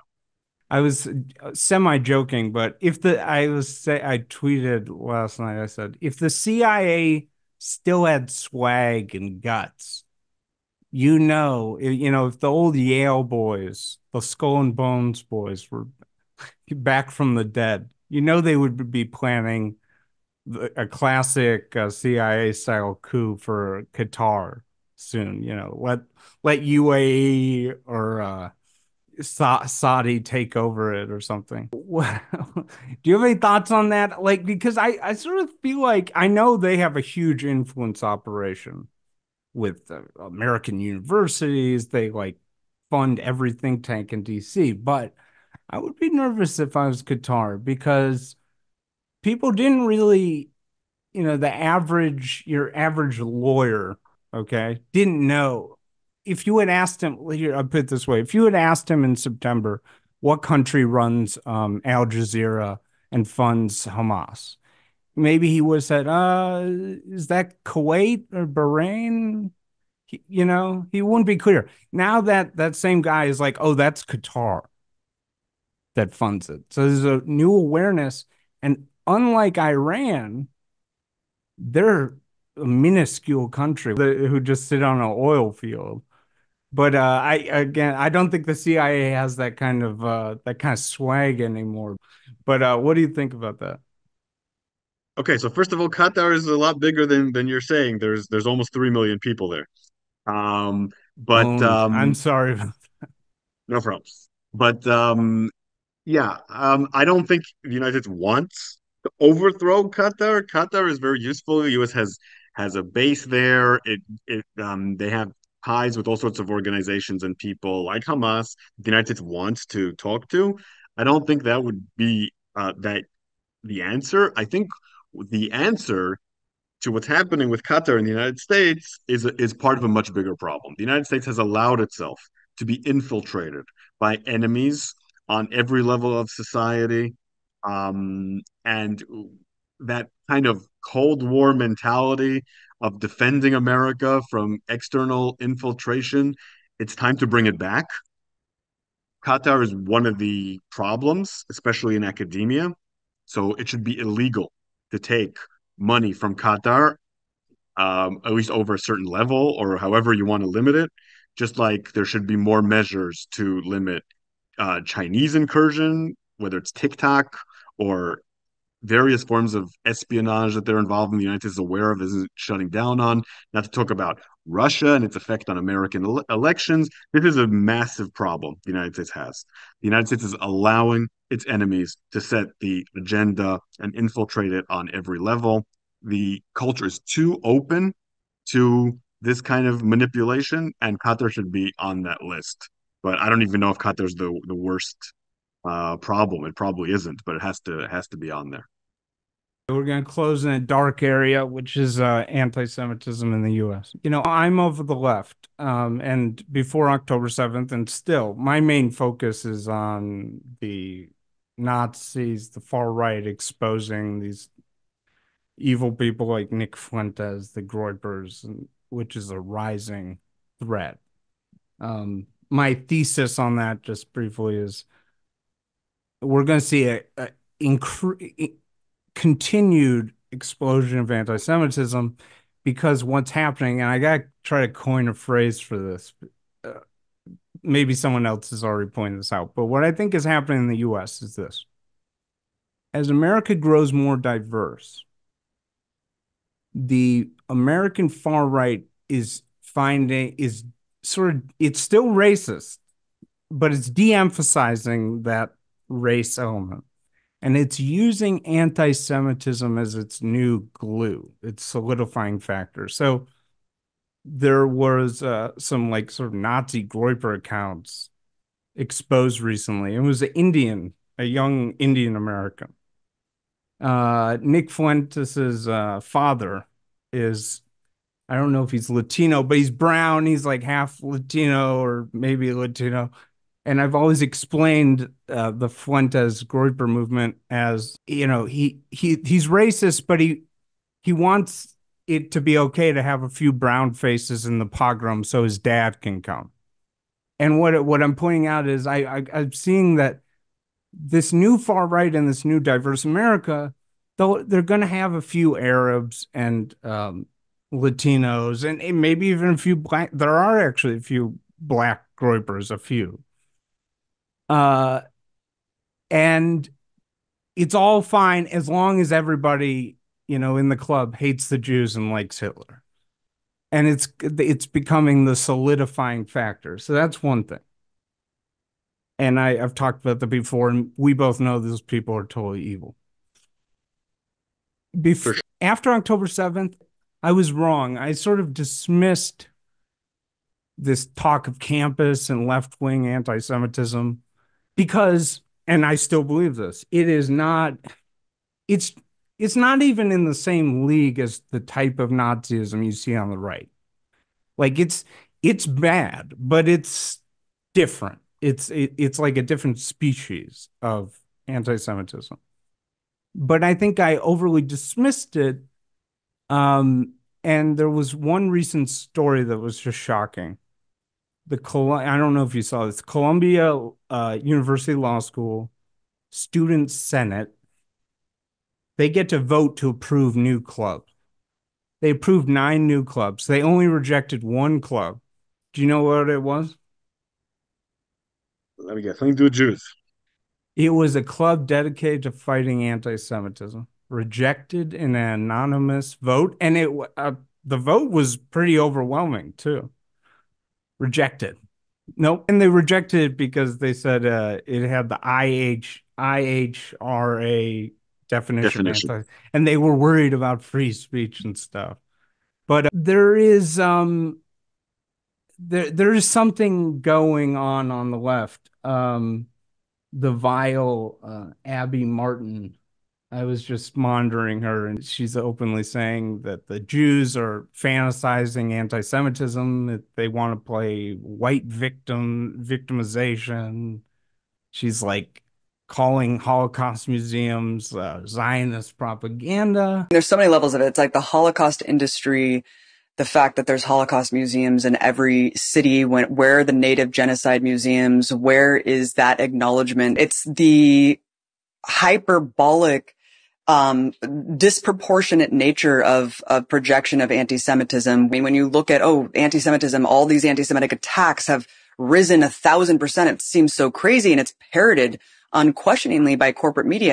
Right. It's the notion of white victimization. It's like this fantasy of wanting to be victimized. It's very strange because it's like, this is all just hypothetical. And there's an ugliness in the left. It's a faction, but it's very sad. Any thoughts on that? Yeah, I think that we're making a mistake by differentiating too much between right-wing anti-Semitism and left-wing anti-Semitism. There are elements that are against the social order in the United States. They're trying to overthrow it.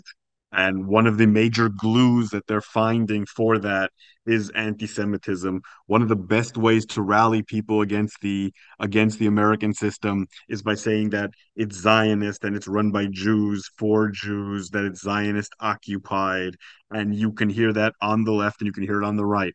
And you mentioned Holocaust museums. That is verging on and very often switching into Holocaust denial. There's a lot of Holocaust denial now on the left.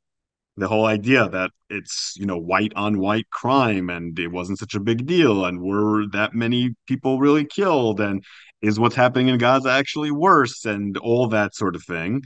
That's a form of Holocaust denial, which we see on the right as well.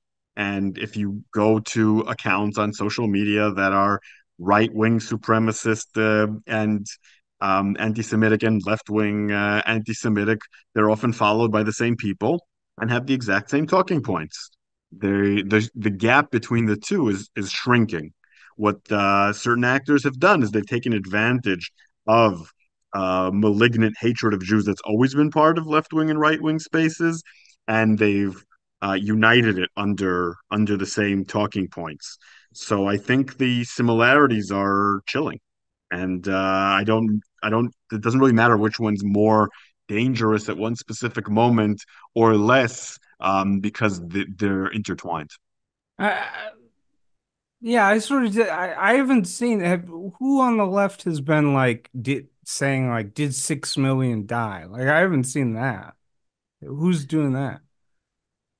You have a lot of these sorts of accounts like Defund Israel and Stop. Khaleesi, whatever, and yeah, they're doing all that. These are big accounts on the left. Like, Khaleesi. She's vile. yeah, She's just what almost Islamist sort of person. I don't really see her Syrian girl. she's not a left. She's not on the left. Well, I mean, isn't she? She supports Syria and Russia, and is anti-Semitic. These are, classic tanky positions that she has. But it kind of proves my point. There's the boundaries between them are not wide.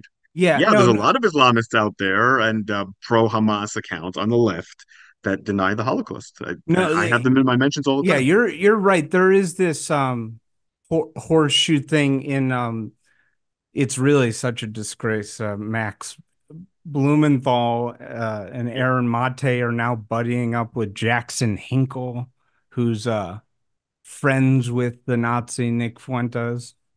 I Yeah, really because what's the difference between them? What are they all saying that's that different? Very, very little. You right. might argue like Jews do about, do we hate this person more, that person more? But at the end, the agenda is the same. Jews run America, Jews run Israel, Jews have too much power. It's the same thing. Yeah, and Jimmy Dore was having on Jake Shields, who's just an open anti-Semite. Yep. Yeah, no, that's the thing. But what do you make of my thesis about the anti-Semitism's role in this more diverse America in the far right? I think you're right. I think you're right. We see people like Vivek Ramaswamy, for example, or what was the name of the head of the Proud Boys? He was also Latino. It was what's God. There's a lot of Yeah, that, he's Puerto Rican, but yeah. and Latinos are now voting for Trump. Last poll I saw was 53% of Latinos are going to vote for Trump. So yeah, I think you're right. Because America is more diverse, if you build your coalition of hatred just on white people, that limits your reach. Um, but what you can always unite people around is hatred of Jews. Jews are, not voting for you anyway. There's not that many of them. So that way you have a traditional whipping boy without losing much of a demographic. Exactly. So it makes perfect sense what you're saying. You know more about it than I do, but I've definitely noticed that the white supremacists are not as white as they used to be. Exactly. And I don't think American Jews understand. I think there's a deep naivety that like, oh, well, yeah, we're always going to be safe here. And they should take a hard look at and it's horrible to see what's happening in England. They should listen to their Jews in England right now and how insecure many of them feel right now. Or France, or what happened there. France. Yeah, just watch the videos of the guy walking with a yarmulke in Paris, and it's just disgusting, the abuse. And American Jews need to stop just assuming like, everybody's learned from the Holocaust, and we're safe here. I don't want to keep you. Thank you so much, man. Anytime you want. It was a total pleasure. And you've got great analysis of these discourses.